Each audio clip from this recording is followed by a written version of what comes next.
Well, hello everyone. This is Data-Driven Formula One with Patrick, Henz, and Ganna Pogrebna. Hi, Patrick. Hello, Ganna. Hello, everybody. Nice to be back from our summer break. Yeah, it's been a while. Right. It's been a while, and Patrick was busy, and I was busy, so yeah, it was just... And mostly we had been busy when the other one had time and the other way around. So Yeah, that's right. So yeah, we couldn't actually coordinate very well, but hopefully for the rest of the year it will be much better. yeah, Okay, let's so hope so. yeah, okay, so today we're talking about 1986 season.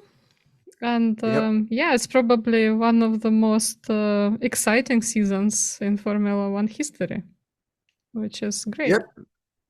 Exactly. A lot of stuff to talk about. Middle in the 1980s, 1986. So real a interesting year. Yeah. So we have also some information which happened before, like change of regulations. So here you see, I mean, again, if you're watching us on YouTube or Spotify, and this is our recommendation because we try to show you also some nice images, photos, but also as we are data driven, of course, also some graphics. That's So here we right. put, yeah, so let's say here we put 5 points. First of all, this 1986, we saw very strong, very powerful Grand Prix cars. So far, the most powerful in history. Speaking in numbers, 1,350 HP. If we take off all restrictions, so this is had been only used on the Fridays free practices, as also already in qualifying and even much more in the race itself.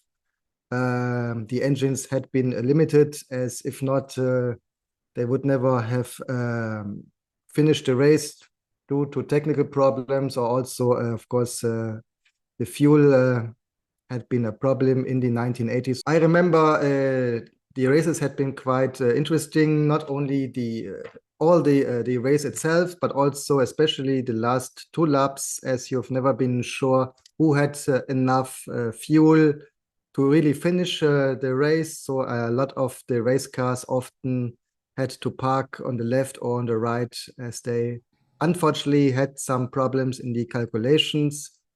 And due to this, not enough fuel to finish the race. Yeah, that's right. And I think we need to mention that the reason why it was the competition amongst the most powerful cars, right? It was because turbo became compulsory. So turbo engines became compulsory. So everyone had to come up with a turbo engine. So what does it mean in terms of the car? So for those of you who might not be kind of too much into engineering, first of all, the car is very heavy. And very powerful, obviously, but it also consumes a lot of fuel, for that reason, because of, it's powerful and it's heavy. So yeah, and we will see in this season some really cool sort of events when the drivers had to push their cars to the finishing line. So, yeah. And it will happen to some really great drivers. So yeah, I mean, exciting season and really cool changes at the beginning. And really it was sort of, I guess, like normally we talk about the legacy at the end, but really it was the season of temperamental turbos, right? So it was all turbo engines, and they sometimes were really unpredictable. Exactly, and I mean, turbo engines had been also introduced in the normal street cars in the 1980s, but this was really here the case that the technology was not as advanced today. So these cars really used a lot of fuel, so it was only for the richer people. While today we see much more street cars which have a turbo engine, and it became relatively normal, especially in combination with hybrid engines, for example. Okay, so inside the race, with all the restrictions, the car still had 900 to 1000 HPU and fuel limitation to 195 liters, which caused the problem if you did not your mathematics right. Another thing, we see the debut of the Benetton team. Benetton, not new in the scene. They had been a main sponsor for Alfa Romeo and also Tyrrell, but now they acquired a team and became officially a Formula One racing team. And not to giving you any hints, but they will become the next years still quite competitive. But these are a topic for other episodes. And also interesting. Also, I just want to say that in this season they've achieved some really good results as well. So, right. Yeah, despite that this was the first year for them.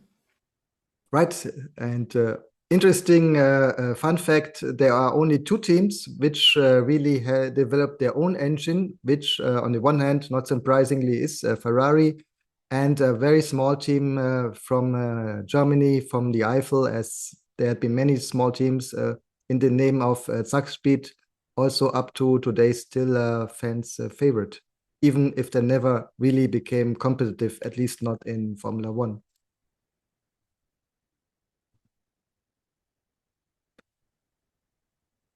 Also, a point which we already mentioned once in our episode speaking about Niki Lauda. I think it's for the first time where there was something like a Formula One simulation available. So I'm not speaking about a card game like Pole Position from Atari, but a real simulation as we have now the annual Formula One games for PlayStation, Xbox, and so on. So here it was developed by Electronic Arts and it was available for PC, Amiga, and Atari ST. Quite interesting story. This game was simulating the 86 season, but it was published in 87.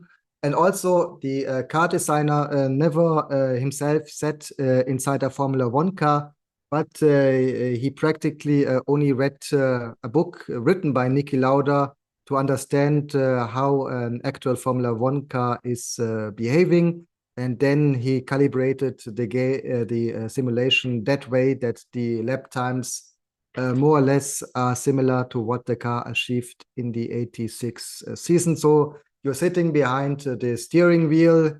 You have the races, including qualification. You can do the pit stops. You can even go to the Ferrari test track Fiorano besides the racing weekend. So due to my understanding, this was the first of the Formula One simulation. So something what we have now on annual base.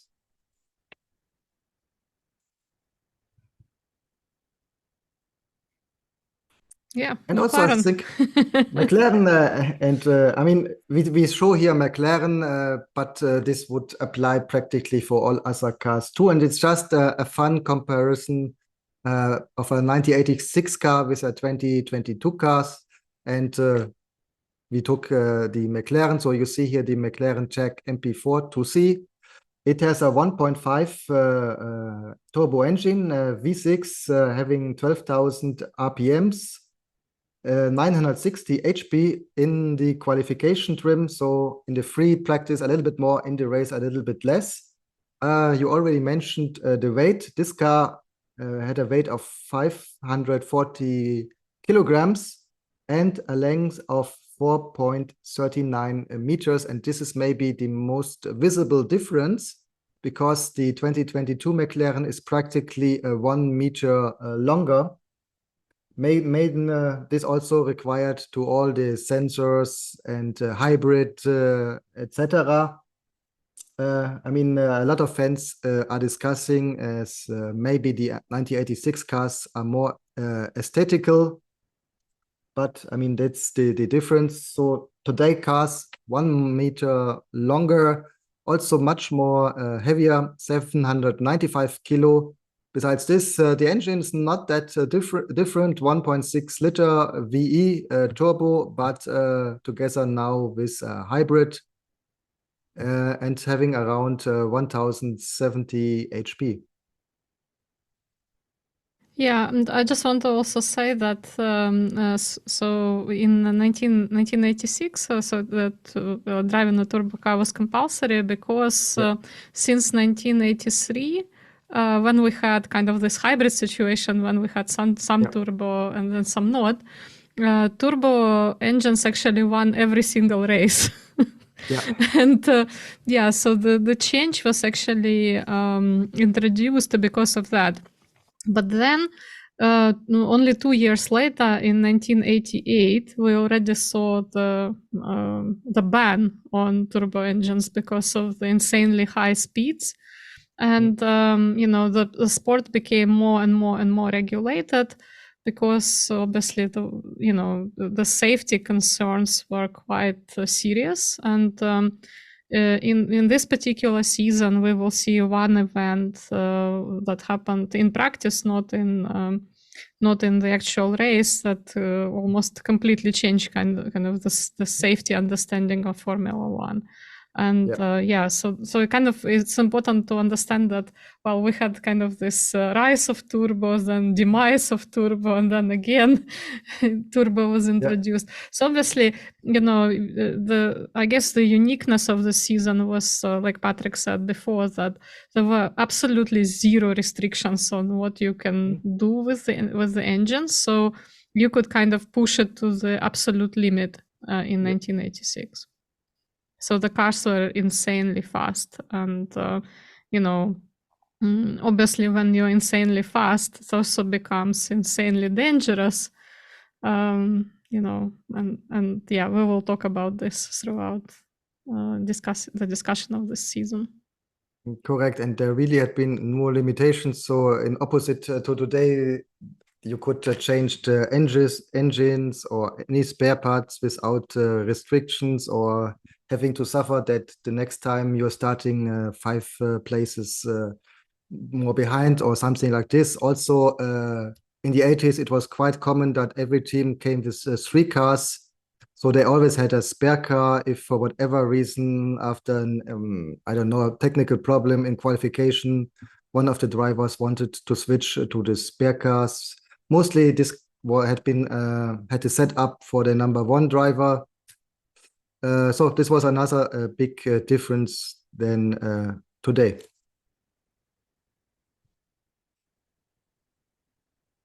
And with this, we're coming to season in a nutshell. Yeah, and like by looking at this, you probably cannot really guess who won the season. Because going into the last, we kind of can probably give you some kind of, to keep the intrigue going, we can tell you that going into the last race, there were 3 drivers that were kind of that could win the season. And it was not obvious at all who will come out on top. Although the constructor competition, on the contrary, it was quite obvious. That was Williams Honda, as you can see from the table. It's not difficult to guess. And this was the first time that the Japanese engine maker was, at the top. So a big win for Honda in that sense, and really sort of exciting season for Williams. Yeah. And with this, we're coming to the first Grand Prix. As many times in the past, we are starting in South America for the obvious reason, like weather, as we are in the south. So practically here, autumn in Brazil is still quite hot. So here we are starting Sao Paulo, Jacarapagacá. Yeah, very hot race. It was like extreme heat and very humid, and I really encourage you to watch that race because it really also shows how difficult it is to sort of run in those conditions. And in fact, we will see kind of, for example, McLaren didn't cope well with the conditions, and basically had an engine failure in the middle. So that's why you don't see Alain Prost on the podium for this particular race. Another thing that we forgot to mention, Patrick, is of course the Lotus team, right? Well, we all love Ayrton Senna one way or the other, right? Like everyone thinks that he's a big star. I mean, even if you don't like him, like there is an acknowledgement that he's a big star. But one thing that I want to mention is that before the start of the season, there was quite a lot of discussion of who is going to be the number 2 in the team. And Ayrton Senna, he was of course a great driver, but also a big ego. And so there was a contender for that seat, and it was David Warwick, right? Who later in the season actually got a seat with another team. We'll come back to that, but. Essentially, Ayrton Senna blocked David Warwick from getting a place. And rumor has it because he believed that David Warwick is more kind of quite competitive guy, and would be difficult as a number 2. And of course, Lotus really concentrated on Senna. So instead of having Warwick, his kind of co-pilot became Johnny Dumfries, right? And Johnny Dumfries is an amazing character. A lot of people, for some reason, think that he is a horrible driver, but he was an Earl of Dumfries in Scotland, right? So he was a very rich guy. So I'm guessing that he probably chipped in significant amount of money into Lotus. But also the cool thing about him, which a lot of people forget, is that in 1988 he actually won the Le Mans. So he was actually a good driver. But of course, the whole the center of attention was Ayrton Senna in that team. So I mean, I just want to sort of remind you of that story because David Warwick will play an important role later in the season, and we'll explain you why. Good. And just to finish, Brazil, as you see, 2 Brazilian drivers, Nelson Piquet before Ayrton Senna, and then we have Frenchman Jacques Lafitte with the French Ligier Renault.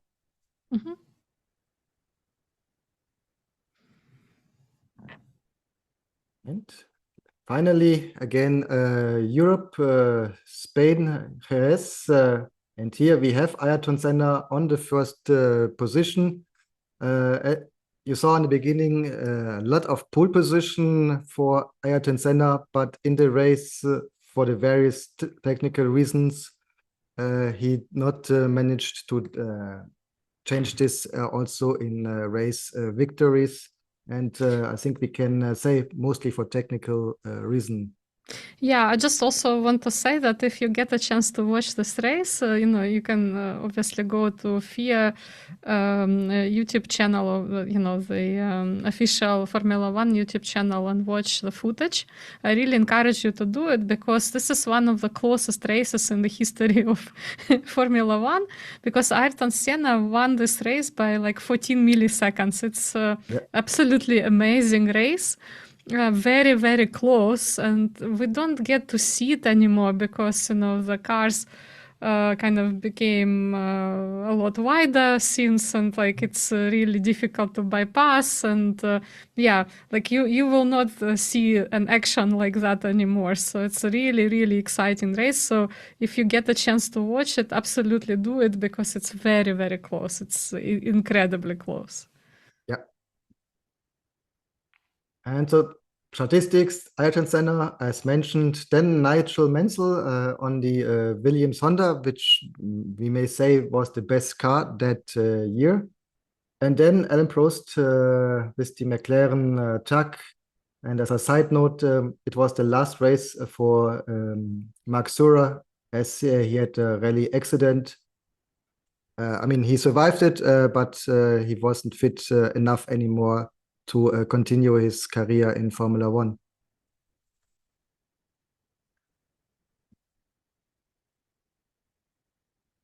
Yeah, San Marino, I think we need to first mention that it actually didn't happen in San Marino because San Marino circuit was not ready. I mean, they were kind of revamping it and it wasn't ready for the season. So it was actually held in Imola. Yeah. Imola, yeah. Yeah. And again, the name Alain Prost and Nelson Piquet, and for first time the Benetton BMW, driven by Gerhard Berger. Yeah, and like we will see Gerhard Berger in kind of later that season actually winning one of the races. And one of the coolest things about the Benetton team, Benetton BWM, is that their kind of strategic thinking, because strategy was really there, and they had a really good drive. I mean, Gerhard Berger was an excellent driver in an inferior car. So in obviously in rainy conditions, he had kind of an edge, and we will see that happening. And we will actually observe how the strategy helped them later that season as well. That's right. From one small country to another, Monaco, always a great track, because here really is important, most of all the driver and a little bit less the engine. And nice place for Alain Prost in the McLaren victory before Keke Rosberg. And another fun fact of this year, Marlboro had been testing a little bit a variation of colors. So Alain Prost, I think it was, I'm not completely sure, I think they had this the whole season. So Alain Prost have been using the McLaren with the traditional darker red, while Keke Rosberg had a little bit more lighter, going into orange red. So it was quite easy to distinguish the two drivers. Besides this Keke Rosberg not too happy with team and car, so it would be his final season in Formula One. So Yeah, that's is, right. yeah. That's right. And yeah, I mean, here we probably have to talk about Elio De Angelis, right? Yeah. Because between Monaco and Belgium race, there was a test in Paul Ricard, Yeah. where Elio De Angelis unfortunately died. So it was really a horrible accident where he essentially, well, the accident itself didn't kill him, and he actually died because he inhaled too much smoke. And Yeah. that happened primarily because of not enough marshals on the field, so they couldn't reach to him on time, and they couldn't kind of get him out of the car. So, and the car obviously was on fire, but essentially when the helicopter arrived and he was subsequently at some point taken to the hospital by the helicopter, there was basically a 30-minute delay, so it was significantly delayed. And when they arrived to the hospital, unfortunately, nothing could be done at that point because he inhaled too much smoke. But that particular event is the event that we wanted to emphasize because it completely changed the safety regulations of Formula One, and safety became a really important consideration. Not only we saw that Paul Ricard circuit was significantly shortened, and it became kind of, it had fewer straight lines, and essentially kind of made people slow down because you couldn't go as fast as before. And yeah, the in terms of like marshalling the race, it was a completely different story from that point on. Yeah. Elio De Angelis, fascinating character, maybe a little bit underrated because he never had the opportunity to shine. So if you're interested, our next episode after this one will be about Elio De Angelis. Yeah, I also want to mention that he was a big friend with Keke Rosberg, so they were very good friends. And Keke Rosberg actually retired at the end of that season, so he was really affected by the death of Elliot Angeles. Yeah. Then let's go to Belgium, Spa-Francorchamps. And here, as you see in the photo, victory by Nigel Mansell with the Williams Honda. Then Ayrton Senna with the Lotus Renault, which, and I mean, if you see Lotus Renault, it was this year mostly Ayrton Senna. So he was, I think, driving much better than the car normally would allow you to do. And finally, again, we see Ferrari on the podium. This with Swedish driver Stefan Johansson. Also, not the best season for the Italian team. Indeed, and I just want to say that Elliot Angeles was racing for Brabham team, and as a result, so for the Belgium Grand Prix, they decided to only run one car with Ricardo Patrese, so there was just one car from Brabham in that race. Yeah. But then when we go to Canada, remember I told you about David Warwick, and the reason why I told you about him was that he actually got a seat. So when Brabham kind of looked around, they realized that there was a top driver who didn't get a seat that season. It was David Warwick, so he got an opportunity to race. And rumor has it, and again, I don't know whether that's true, but rumor has it that he got the seat because he was the only driver who didn't ask. So I think they had a lot of people who were asking, "Oh, can I drive? Like maybe I get a chance to drive for you." And he was the only person who didn't beg for it. He just was like politely kind of waiting for the offer, and it came. Yeah. So see, sometimes like you need to be proactive, but sometimes it's just the other strategy works as well. Yeah, and you never know. And you never know. So as you already mentioned, Canada, here we are another victory for Nigel Mansell, Alain Prost, and we see again Nelson Piquet in the second of the Williams Honda. Yes, that's right. Again, very good performance for Williams.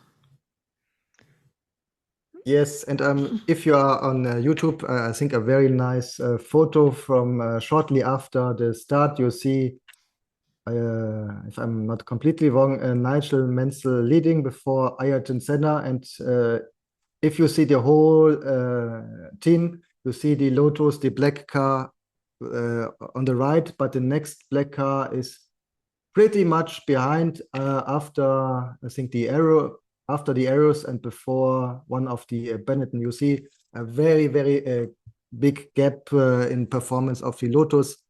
On the one hand, of course, based on Ayrton Senna's talent, but also Lotus is traditionally one of the teams who strongly focuses on the number one driver.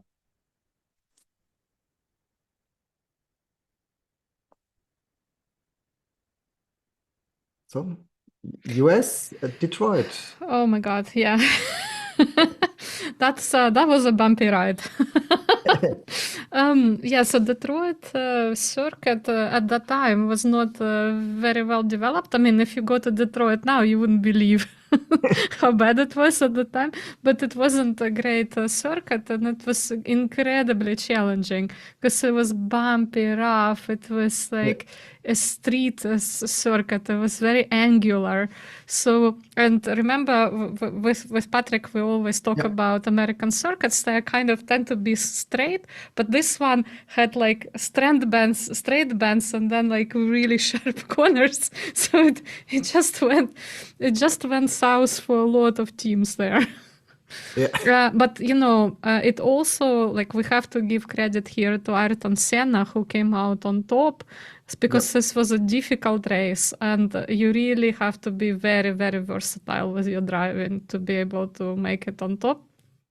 And I also want to also give credit to Jacques Lafitte, because I think he really had an edge in that in that race. So he kind of had an opportunity to win, I think, but it was basically the pit stops that. So it's a strategy that that killed it for him, because really they had to, yeah. Pit the car in the most inappropriate moment of the race. Well,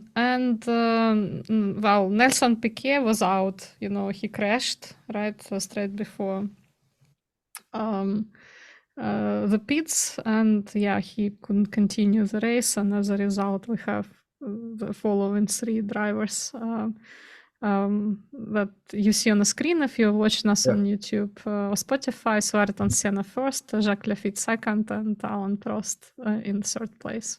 Yeah. Not part of the first three had been Gerhard Berger, but we have this really great photo from him of the Detroit Grand Prix in his Benetton. And I mean, look at this car. This is like mid-80s as it could be, the typical green Benetton with lots of their united colors. I mean, you see these red tires in the front, green tires in the back. They even put the American flag. Besides, Benetton is not really here everywhere in the country, so maybe you only find Benetton stores in New York or the bigger cities like San Francisco, but in most of the part of the country, at least not today, you cannot find Benetton clothes to buy. But nevertheless, I mean, this car looks like 80s. Yeah, I just also want to even though Benetton is not a sponsor of today's of today's podcast, Yes. but I just want to really thank them personally, because my son has a costume, like a book day costume thing on Monday next week, and I had to get he has like this orange costume, where I had to completely change it and basically needed a bright orange trousers. And Benetton, I actually ordered it from Benetton, and it was here in Australia in 2 days. So they delivered it in 2 days from Italy. It was amazing. So I'm a big fan. Yeah. So if somebody from Benetton, their marketing Abteilung, is listening, of course, we are open for all kind of you guys sponsoring. Know. Yeah, exactly. You guys know what you have to do if you're from Benetton marketing. Yeah. Anyway. Yeah, beautiful car. Paul Ricard. Like I said, because we had the tragic death of Elio De Angelis, a lot of changes were introduced to the race. Yeah. So the circuit itself was significantly shortened. So I think it was like close to 4 kilometers. And so it's like 2.3 miles they raced. So it's just not like the usual length. And it significantly kind of changed the odds, so that you actually, if you are in superior car, you had a better chance to win. And this is what we see. Nigel Mansell there at the top, and Nelson Piquet as well in the third place, with Alain Prost in the middle. Yeah.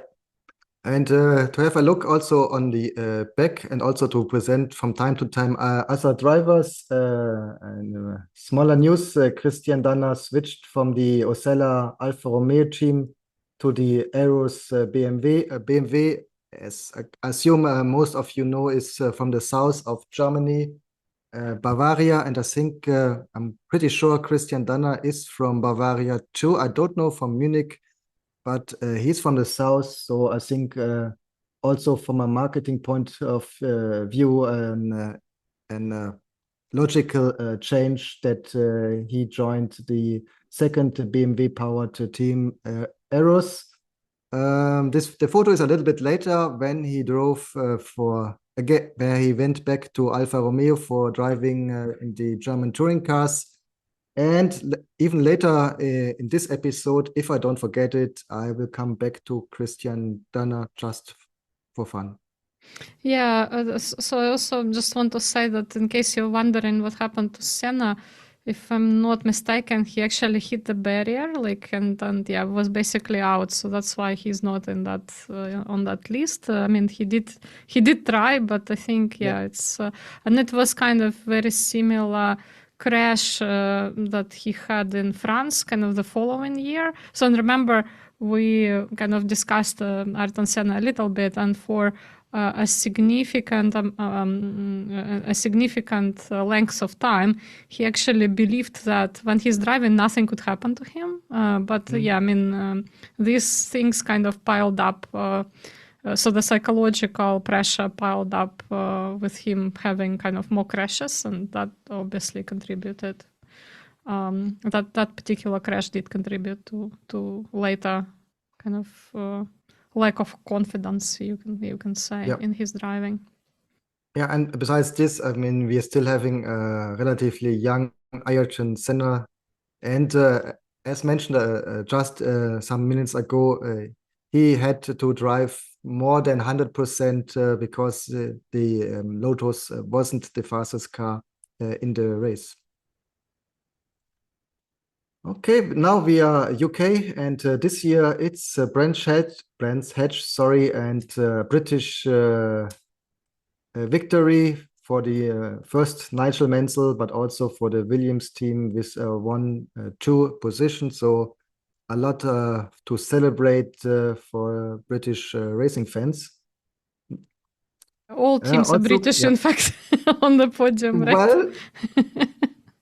Well, yeah, I mean, there are some non-British, but I mean, most of I'm just thinking, I mean, all of the teams which we speak about in this episode, so the teams which are practically in the first positions are British for the various reasons, including, of course, McLaren, even if Bruce McLaren had been from Australia, but his team he's from New Zealand. I was just thinking New Zealand and Australia, and I Braham is from Australia. Yeah, exactly. Yeah. But yeah, exactly. I mean, the team was British for a while. Yes. Yeah. Another one with the last race, Jacques Lafitte, as he broke both legs in a start accident. He continued racing, especially sports cars, but not Formula One anymore. And here, just to mention, he had been assisted by the Zack Speed driver, Jonathan Palmer, because as you see, he was a doctor of medicine, so a qualified general practitioner. And luck for Lafitte that the first support had been by one of the fellow drivers. Yep. So yeah, so kind of no surprises there in the sense that we had, but that was a nice day, not a rainy day. So that's why we have superior cars at the top. Yeah, you see in the photo, it was quite nice sunny day in the UK. Yeah, well, sometimes it doesn't mean anything, when you are at British Grand Prix and it could be sunny at the beginning, but then snowing by the end of or hailing by the end of the the race. Same as in Germany at the Nürburgring. Yeah, and or Spa. And Spa, right? Yeah. And speaking about Germany, yeah. This is an exciting race. And remember, we told you about basically the drivers pushing their cars. Guess who that is? That's Alain Prost. And he ran out of fuel 500 meters before the finish when he was leading. And he actually did not give up. Very often when kind of my students give up, I give them this example that he actually jumped out of the car and he tried to push it. And he actually came 6th, if you think in that specific race. So it's actually quite remarkable. So despite the fact that you're out of fuel, you think, what chances do you have? You just kind of stand up and push the car manually. Yeah, I mean, you are also on the other hand, you don't have anything to lose if you're not trying. So Well, it's quite dangerous considering, yes, the speeds. So, I mean, it's not an obvious strategy. I think pushing it to the curb maybe is, but not pushing it all the way to the finishing line. So, yeah. yeah, you're right.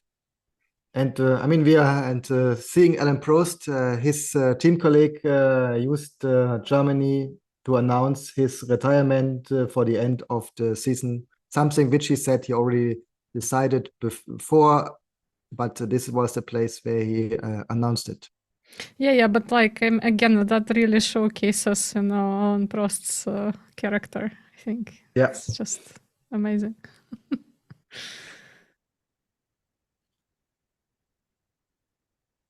Hungary, Oh yeah, Hungaroring. this is actually very interesting because if you remember, it was still during the Iron Curtain, right? And this was the first race, right, in this Eastern camp sort of country, Hungary.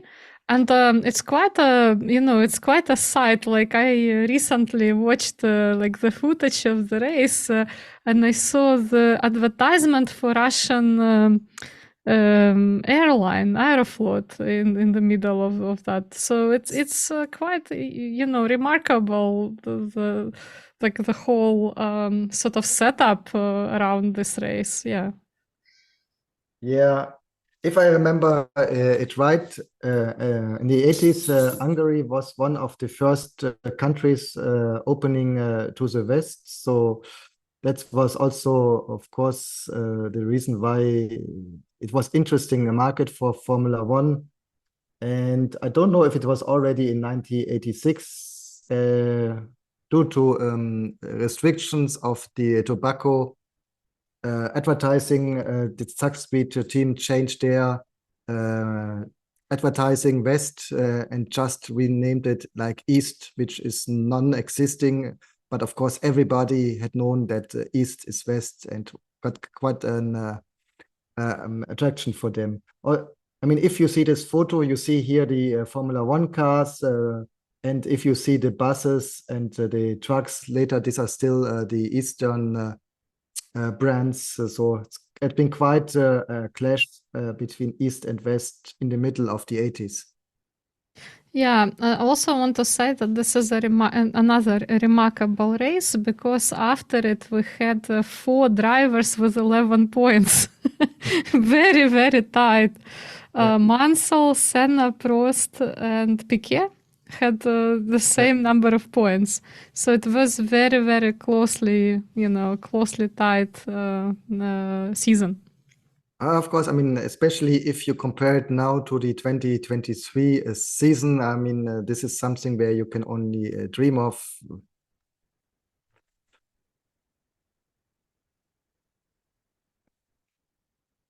And staying quite near, going to Austria, to Spielberg, another victory for Alain Prost, and surprisingly, Michele Alboreto second for Ferrari, and third also the Ferrari, the second one with Stefan Johansson. The first Grand Prix with all the turbo cars as the last team, Tyrrell, changed from their Cosworth to the Renault engine. So now the first time we really have all cars with a turbo engine. And I think the last comment we forgot to eliminate, as this was the year before.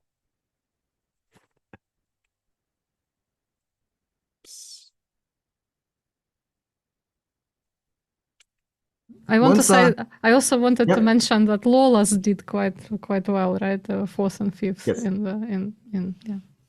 Yes, and speaking about Lola, Lola was not there as a team, but Haas, the team was Haas. So Haas is not a complete new team of the 2020s, but they already had been in the 1980s for some years in the sports. Yep. Yep. But now Monza and the positive tendency for Ferrari continued with, again, a third position for Stefan Johansson, whom you can also see in this photo. But first places, again, to the Honda engines and the Williams car, of course, Nelson Piquet this time before Nigel Mansell. Mm-hmm. Yep. Fun fact, they mentioned Gerhard Berger, as we have this long straight in Monza, he had a top speed of 351.2 kilometers per hour, a new record for Formula One. And besides this, we see the debut of the French RGS team. Yeah, well, it would be strange if Ferrari didn't score. I mean, this is the home home circuit. Yeah, but nevertheless, if you don't have the strongest car, it doesn't help you if you're at home. Well, that's right, but I mean, the likelihood, Yeah. the odds are on your side. Yes, just say. this year. Yeah, Estoril.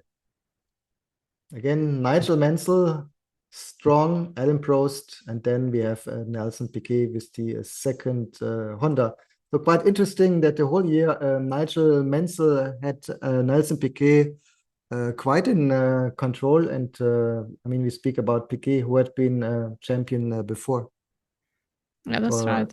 And that's a really competitive team. And, Yes. we also have to say, I guess, that Williams really did offer kind of equal opportunity here to both drivers, which is amazing, considering that this is a team with a relatively low budget compared to, say, Ferrari or McLaren.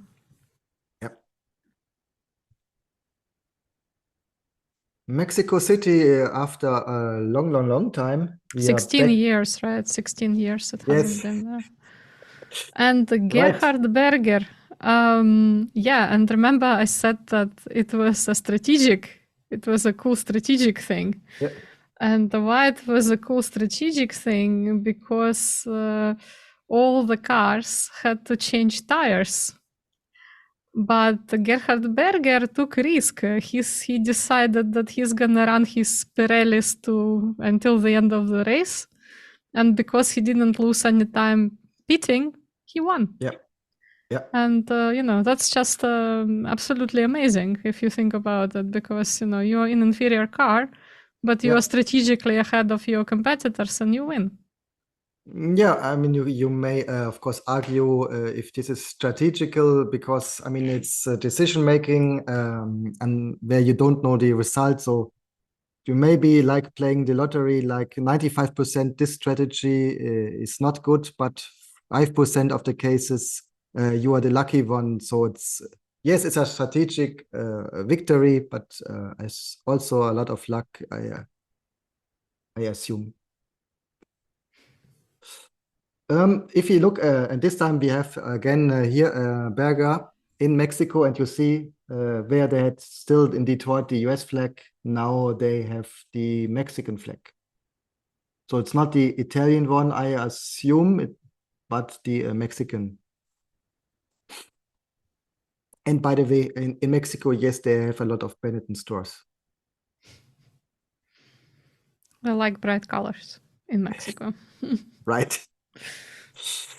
Okay, besides Gerhard Berger, Alain Prost, and Ayrton Senna, and so we had the first victory for Benetton, but also together the last victory for the BMW turbo engine.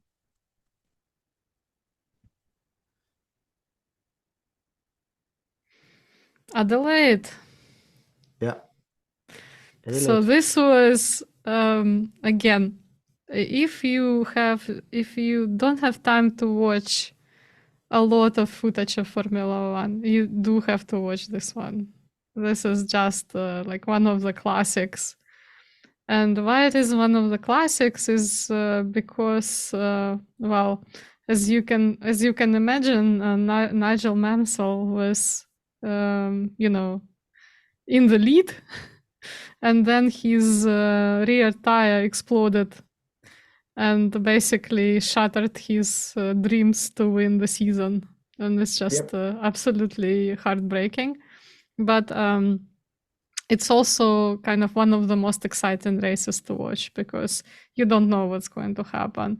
And there are so many drivers very close to each other in terms of points that it's really gripping experience and, a pleasure to watch. Yeah. And with this, let's have first a view on the cars before we will tell you who won and who not. And I mean, you already gave the information away. It was not Nigel Mansell. But the Constructors' Championship, we already mentioned the leading car that year was the Williams Honda, 140 points. McLaren TAC, the Porsche engineered engine, only 96 points, so a big gap. Another big gap to Lotus Renault on the third position, big gap to Ferrari with 37, and then Ligier Renault with 29. Then we have Benetton, Tyrrell, Lola Ford, Brabham BMW, and Arus BMW. So Brabham, after being successful years before, very disappointing results, of course, also due to the fatal accident. And something which we mentioned in various seasons in the 80s, we have a lot of very small teams with hardly no possibility to get into the points. So we have Zakspeed, we have Minardi with the Motori Moderni, engine Lola Hart, Osella Alfa Romeo, and RGS, which also is using the engine by Motori Moderni, who have an engine which have been developed by a former Ferrari engineer. Yeah, I just also want to say that for some reason we have on several slides Benetton BWM. Of course, we mean BMW Yes. everywhere. Yes. So apologies for that. Yeah. Anyways. So here we have the winning car, the Williams FW11, FW for Frank Williams, of course. Yeah, I just want to say that because it was a compulsory turbo, the cars kind of look very similar. I think there is a difference in aerodynamics, but in a sense, it's all this sort of big, heavy turbo cars. Like, like we probably, I used to see them in the late 80s and 90s as well. Yeah. And big, mostly not because of the engine, because we discussed it. There has been 1.6 liters, so it's not the engine, but there are a lot of space for the fuel. Yeah, exactly. And like I said, obviously in 1988 there was a ban on turbos, but this kind of the tendency to have like heavier cars remained. And as Patrick showed you at the beginning, the comparison of McLarens, now McLaren is even heavier than it used to be in the 80s, so yeah. Yeah. And quite a well-known design, yellow, blue, white, not having a complete main sponsor, but a number of smaller sponsorship. Nevertheless, I think also from an aesthetical point, a very nice design. Yeah, and always there is always this deep navy blue in Williams somewhere. Yeah, somewhere. McLaren. Then McLaren, and it looks, as a McLaren with the typical Marlboro design of the 80s. It looks like a perfect design. Yeah, iconic design of McLaren. Yeah, iconic. It looks nothing missing and nothing what doesn't have any positive function on the car. So it really looks as a successful car should look like.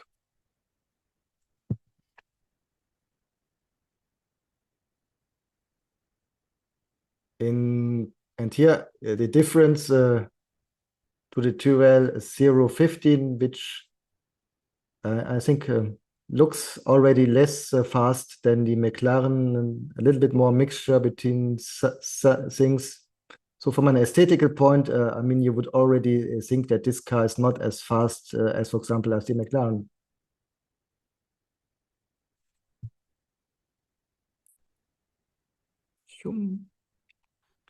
Brabham. The Brabham, the BT55, I think, which is the one which you see on in front. I mean, looks nice. Also with the iconic dark blue white design. Nevertheless, Olivetti. yes, Olivetti. Nevertheless, it didn't play any role. Maybe also because of the BMW power, which wasn't the strongest engine that year.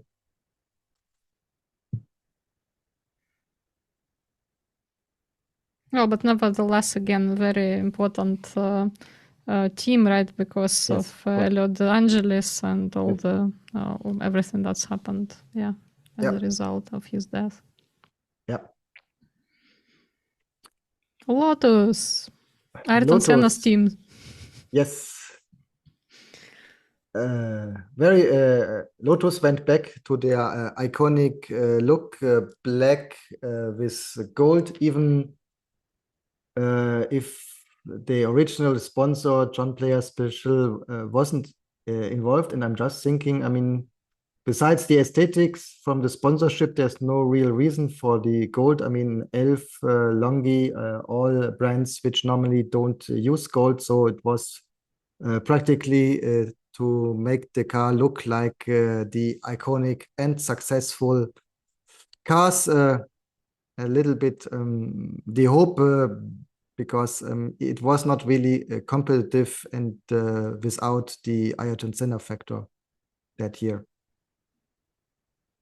Well, I think it was, I mean, I would disagree there with you. I think it was competitive, and I think they sort of, they ultimately ended up with pretty good result, right? Yep. So Ayrton Senna was fourth as a result of this, but it's also the fact that I think they really concentrated on one car. So the second car was much, much worse. And so the Johnny Dumfries, I think, was like 13th or something like that. So it was really, they tried. They tried, and I think it was Dumfries last season, if I'm not wrong. Okay, with this, we're coming to the Lola, which you already mentioned. So it was Lola based on regulations. Normally, the name is like the team and the engine, because normally the teams they do the car, but in this case, Haas asked Lola to build the car, and that's why the car is called Lola TRL2 and not Haas THL2. Yeah, Even there if is TH, Lola Fort and Lola Hart, right? There were Yes. two. Yes. Yeah. Do you know which one this is? Is this Ford? Yes, it's the Ford. It's probably Ford. Okay. Yes, this is the Ford version. Mhm. With you see here with Alan Jones driving it. I mean, quite US colors for Haas. Yeah, it's kind of Blue, cute. white, red. Yeah, cute, but also not competitive. not competitive. Yeah. Same for this one with the BMW engine, the Aeros A9. Again, with their main sponsor, Barclays Bank. And yeah, I mean, it's the engine, not the fastest. Also, the design looks a little bit like a mixture of different styles. So yeah, not very aerodynamic. You can actually see the kink in the front, which is a little bit weird. Yeah. Yeah. But again, we're speaking here about small teams, smaller number of people, smaller budget. So they really do their best. Benetton. Yeah, very nice looking car. Yeah, and ended up in 6th place, which is Yes. decent, very decent Yes. Yes. for the first Or season. exactly. And it's cute. It's just It's cute. Yeah. Also, the Ferrari, I mean, in general, looks very good. So I assume the most problem had been the engine this year, because Is from a there pure any year, Patrick, where Ferraris don't look good? I think it always no, looks no, but besides this, I mean, it looks very aerodynamic. So I mean, it theoretically it looks fast, especially painted in red. But so I assume the problem had been the gap in horsepower of the engine in relation to the Honda and Renault engines. Yeah, and also reliability, right? Yeah. Suffered with reliability. And speaking about Ferrari, we already had this episode, the FISA-FOCA dispute or war, however. Enzo Ferrari, who still had been around in 86, also around in responsible position, he was not very happy about the treatment that Ferrari got by Formula One, so mostly Bernie Ecclestone. So he was loudly thinking to enter the US IndyCar series, and with this maybe not focusing on Formula One anymore, or in worst case even leaving Formula One, and to really have an ace in this discussion. He developed an Indianapolis car, the Ferrari 637, which was also tested by a quite famous Indianapolis race driver. So the car was already ready to start next year in IndyCar series. But I mean, we don't know really what was Enzo's motivation. He was really thinking to join Indianapolis, or really this car was only designed to have a better discussion position with Bernie Ecclestone to get better conditions for in Formula One, meaning getting more money. We can only speculate, because it seems Ferrari got this better treatment, more money by Formula One, and due to this, this car was never used in Formula One. In IndyCar racing, but at least not in total, because they gave the engine to Alfa Romeo, which developed it and used it for their later project, which you see on the next slide. So here, this is the Ferrari 637, which you can see. I'm not completely sure, but I think this car today is in the Indianapolis Race Museum. I never have been there, so don't know, but I know it was there at least once. So you can see it. I mean, it looks very similar than the Formula One car,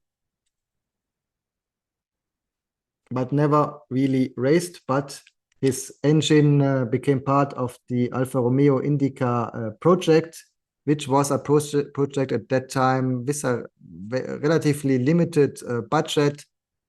So also not with any countable success.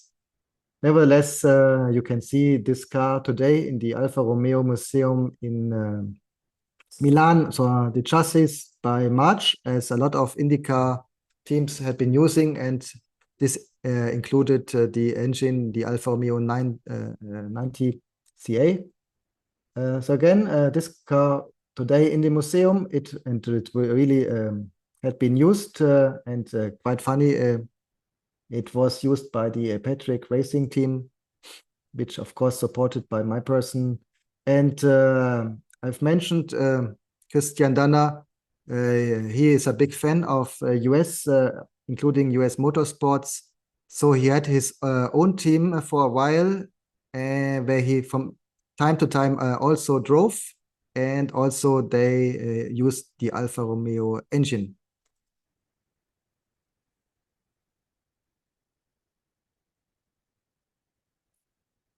a little bit an excuse about Ferrari, and let's return. RGS, the new French team with the JH21C, new team which should stay for some years around in Formula One. Yeah, very strange design. Yes, it looks a little bit like still trying, but It looks a again, little bit like a nice ice cream van with all the stripes and really strange. To be honest, I didn't remember what it looked like, but yeah, I mean, it's good to see it. Yeah. Yeah, honestly, I don't know their main sponsor, but El Charo would be normally a French company, so I don't know what they did, and I assume they don't exist anymore because I don't know them. Anyway. No, I think it's actually a tequila, right? El Charo. I don't know this brand. Maybe it's a sort of tequila which they don't sell in Mexico and only export. Yeah, I think it's a spirits. Yeah, I think it's a tequila company. Okay. But I'm not sure. Yeah. Yes. So that was the technology, and now the big surprise: who won this year?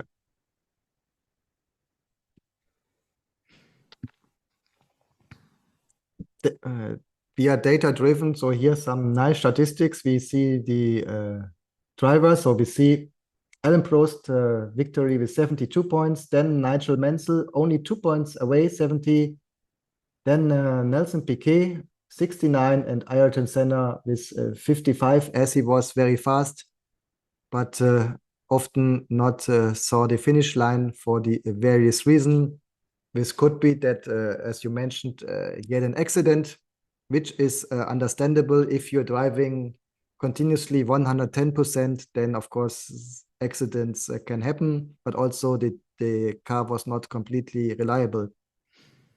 Yeah, and you see like very close. You see how close the first three are. Alain Prost only 2 points ahead of Nigel Mansell, and Nelson Piquet only 1 point behind Nigel Mansell. So it's just like, yeah, so close. Anybody could have been a champion. Yeah, and a lot of different drivers winning one time, then the next time they are with 0 points. Again, the turbo engines fast but not very reliable. Maybe a little bit more interesting, the second curve, there you see the second, basically Alain Prost practically only won the championship in the very last race, as Nigel Mansell was comfortable leading at some time and leading the championship for around half of the year, but unfortunately not leading anymore after the very last race, and that's what counts. Exactly, and also I think it's because the gap wasn't that big. I mean, you can see they're quite close together. Yeah. So a season where today, 2023, you can only dream of, as we are doing this in August. I mean, it seems that everything already is decided. Even if theoretically there could be another champion, but it seems that Max Verstappen will quite easily win this championship without really having a competitor around. Yeah. There we are, the top three. Now with photo. Yeah, Prost, Mansell, and Piquet. Yeah. I mean, all excellent drivers, all of them. Yes, I mean, all iconic, not only very fast, but also based on their characters.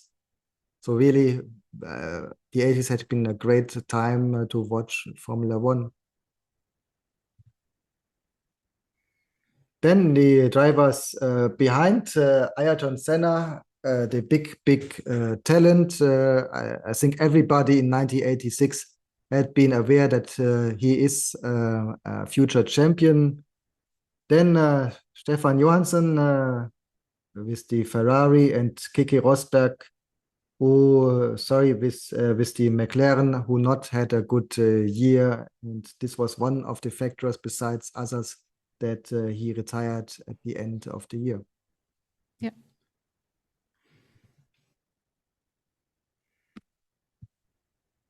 Yeah, Position Gerhard 7. Berger. Yeah, Gerhard Berger.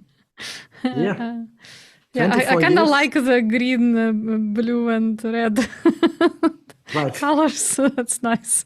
Yeah, so Gerhard Berger, of course, the sort of the surprise of the season. Yep.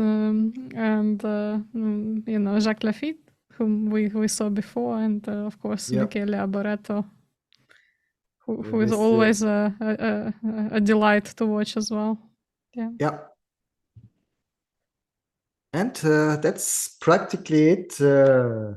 Speaking a bit about the legacy, I mean, we already discussed it. I mean, with the turbo engine, it was really, Yeah. I mean, it was the height, the peak of the turbo engine, the strongest cars we ever saw on Formula One. It was a season, great drivers, great characters, lot of different victories for the different drivers. So it was really great to see, only decided in the last race. I mean, this is what, as a fan, you like to see. Yeah, it was like I said, for me, it's like this season of temperamental turbos, and you really see how close the competition was, and that's like I said before. If you get a chance to watch the season, do it. It's really you cannot see it anymore, and it's a unique opportunity to see sort of how competitive it was, how exciting it was. If you've only seen Formula One in in kind of past 2010 or so, like I would really recommend to watch the 1986 season. Exactly, and but not to forget, it was still very dangerous, and the tragic death of Elio De Angelis. We still had, I mean, then we had a long time without fatal accidents. So, but middle of 80s still had been very dangerous. Remember, not only the fatal one, but also two drivers had their last race due to accidents, so they couldn't return to Formula One.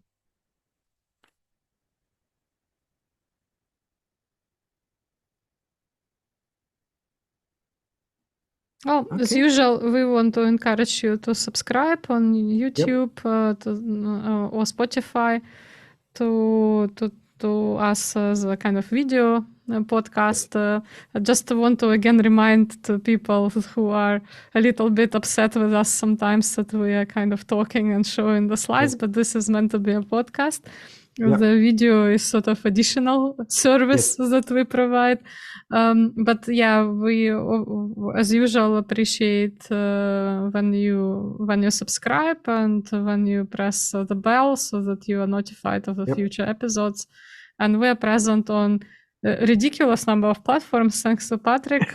So you can also listen to us in the podcast form. And we really encourage you to do that as well. And thanks a lot, and we'll see you next time. Yeah, see you next time.